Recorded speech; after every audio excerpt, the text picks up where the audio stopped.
जज्बे के साथ कई किलोमीटर पैदल चल के जलसा गाह तक पहुंचने की कोशिश कर रहे हैं। अब गाड़ियां, ये कोई 10वीं जगह है जहां पे हमने गाड़ी टर्न की है। कोई व्हीकल पहुंचने का रास्ता इन्होंने नहीं छोड़ा। शर्म आनी चाहिए। अगर जलसे की इजाजत दे दी थी तो डर किस बात का है कि आप लोगों ने सारे रास्ते बंद कर दिए। ये बड़ी मायूस कुन सूरत हाल है। आप मुझे दें, इधर दिखाएं। यहाँ पे ये देखें कि ये लोग पैदल आ रहे हैं, यहाँ तक गाड़ियाँ आएंगी, टर्न करेंगे और हर साइड से मोटरसाइकिलों वाले। और ये मैं गिरदोनवा के जो करीब के इलाके हैं उनको मैसेज देना चाहती हूँ कि ये देखें, दोनों साइडों पे रोड के ऊपर कंटेनर हैं।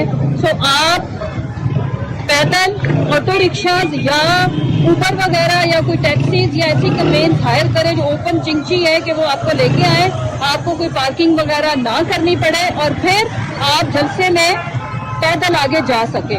प्लीज जो लोकल लोग हैं वो कोई लोकल कन्वेंस, स्पेशली ये देखें, ये दे आर इंजॉइंग कि वो रिक्शों में बैठ के आ रहे हैं। बुजुर्ग और बच्चे और फैमिली जो खुले रिक्शे हैं, जो ऑटो रिक्शाज हैं, उन